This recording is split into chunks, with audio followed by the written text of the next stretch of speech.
Tom Williams is next. Another poet of a more local persuasion, shall we say. Tom Williams, give him a hand.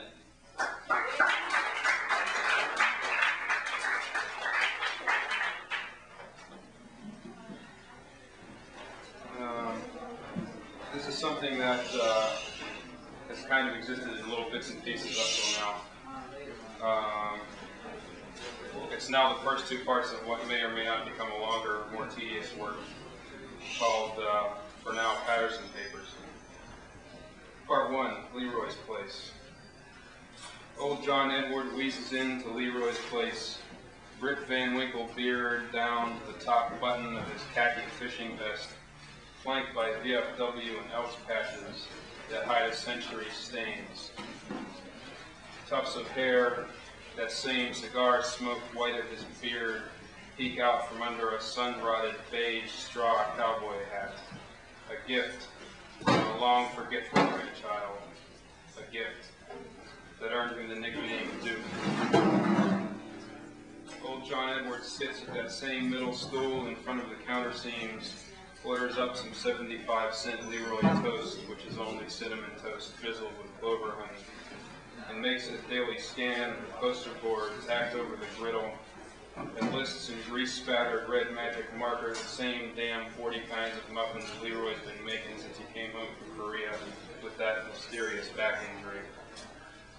Old John Edward runs a finger along the counter seam, leans toward a selection, then leans back, shakes his head, and orders a small coffee, light with 1 sugar to go. 10 minutes later, 380-pound Leroy finishes old John's sticky, untouched bread. He licks his fingers. He likes it cold. Part 2. Whatever happens to Elizabeth Green? Under fog-bound Patterson steeples where the New Age vampires sleep, deep in the blocking, crossless shadows of the Markow paper plant, wandering through empty crates toward her apartment, geriatric Catholic Lizzie clutches bound salvation in a patchwork prayer book made up of 70 years faded papal newsprint photos and youth's eternal holy cards. On the stairway, empty cat food tins narrow her path like so many overused construction cones, bent, dented, and not so bright. Lizzie gets out a few new tins for the neighborhood cats she renames each night like her own misremembered pets. In the morning, she'll stroke Boris and Waldo under the chin and Percy Clyde behind the ears before they run downstairs to their own haunts, or out the fire escape and into the alley after some overfed, slow-moving rat. But at 7 p.m., the sidewalks are still fresh, brick oven-baked bread warm. Sooty 3-alarm smoke smudges a late July sunset. Lizzie opens an extra tin and sits down to dinner with the evening news while her mind whispers thoughts of clouded ivory, too much drink, and playing piano for Harold Lloyd.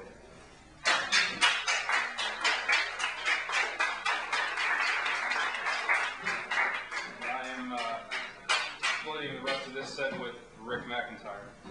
Yay!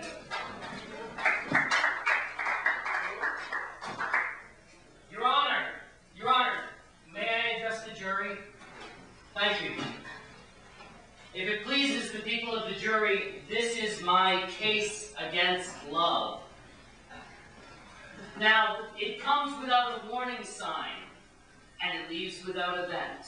You dare not move a muscle. Shh! For fear of accident. Oh, it's in the moment. Only in a language too obscure. Now, is it saying all the things you want to hear? You're never sure. This night, last night, there's no time or date. You're either very early or else hopelessly late, and you know what? Whatever. You've been set up that way. Yeah. It's the perfect murder. Then it leaves, but it leaves no footprint, no discernible trail. You could spare nothing to the search, but to no avail. Now its voice has made a promise, and its body made a gift, but once you tear through the wrapping, well shit, there just isn't much to it. This night, last night, there's no time or date. The deals and feelings they have will certainly have changed, and if they say they love the real you, they're pushing you away. It's the perfect murder. So sometimes you could die for it, other times it's not worth a passing thought, right? You could lose by epic margins or shit merely by default. So it's a test, right? A tempering.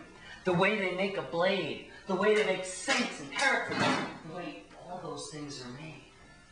And this night, it's like counting seconds in the dark. Something comes to rest in your hand.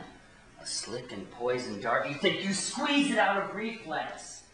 Well, yeah, the edge is sharp. But in the morning light, you find you're holding the wreck of your own heart. It's the perfect murder.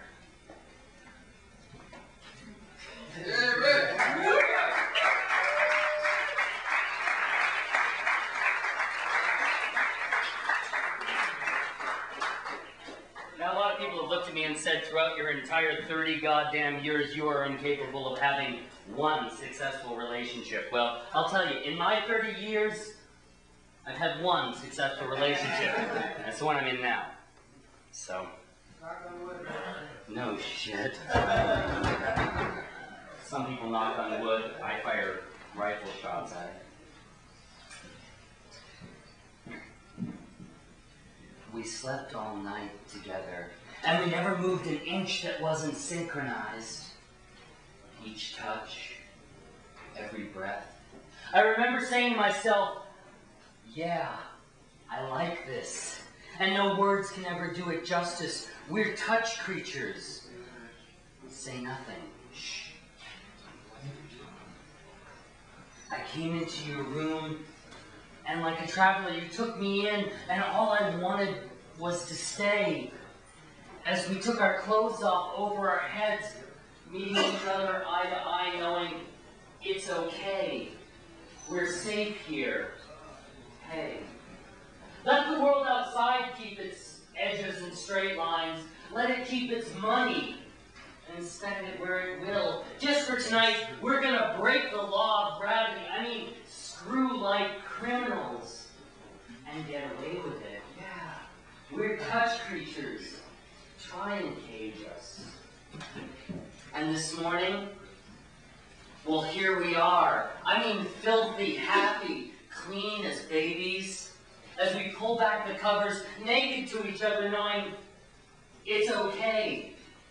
We're safe here. Hey, we're touch creatures. We are in our element. Thank you.